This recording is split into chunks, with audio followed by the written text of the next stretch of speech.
Joshua chapter 9. And it came to pass, when all the kings which were on this side Jordan in the hills, and in the valleys, and in all the coasts of the great sea over against Lebanon, the Hittite, and the Amorite, the Canaanite, the Perizzite, the Hivite, and the Jebusite, heard thereof, that they gathered themselves together to fight with Joshua and with Israel with one accord.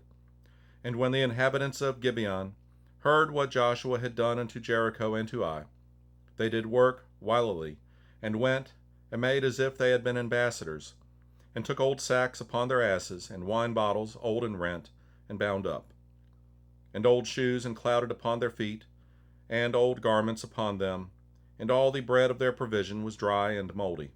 And they went to Joshua unto the camp at Gilgal, and said unto him, and to the men of Israel, We be come from a far country. Now therefore make ye a league with us.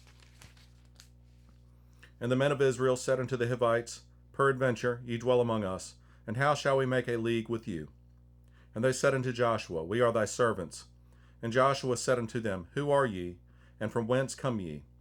And they said unto him, From a very far country thy servants are come, because of the name of the Lord thy God, for we have heard the fame of him, and all that he did in Egypt, and all that he did to the two kings of the Amorites that were beyond Jordan, to Sihon king of Heshbon, and to Og king of Bashan, which was at Ashtaroth. Wherefore our elders and all the inhabitants of our country spake to us, saying, Take victuals with you for the journey, and go to meet them, and say unto them, We are your servants. Therefore now make ye a league with us. This our bread we took hot for our provision out of our houses on the day we came forth to go unto you. But now, behold, it is dry, and it is mouldy. And these bottles of wine which we filled were new, and behold, they be rent. And these our garments and our shoes are become old by reason of the very long journey. And the men took of their victuals, and asked not counsel at the mouth of the Lord. And Joshua made peace with them, and made a league with them, to let them live, and the princes of the congregation sware unto them. And it came to pass at the end of 3 days, after they had made a league with them, that they heard that they were their neighbors, and that they dwelt among them. And the children of Israel journeyed, and came unto their cities on the 3rd day. Now their cities were Gibeon, and Chephirah, and Beeroth, and Kirjath-jearim. And the children of Israel smote them not, because the princes of the congregation had sworn unto them by the Lord God of Israel. And all the congregation murmured against the princes. But all the princes said unto all the congregation, We have sworn unto them by the Lord God of Israel, now therefore we may not touch them.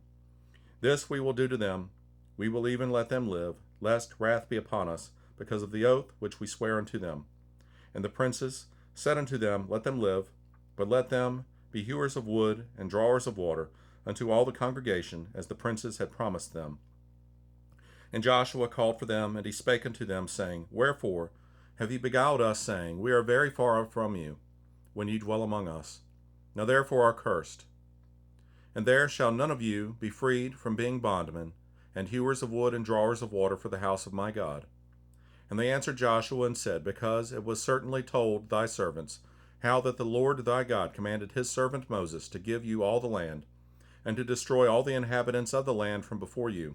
Therefore we were sore afraid of our lives because of you, and have done this thing. And now, behold, we are in thine hand, as it seemeth good and right unto thee to do unto us do. And so did he unto them, and delivered them out of the hand of the children of Israel, that they slew them not. And Joshua made them that day hewers of wood and drawers of water for the congregation, and for the altar of the Lord, even unto this day, in the place which he should choose.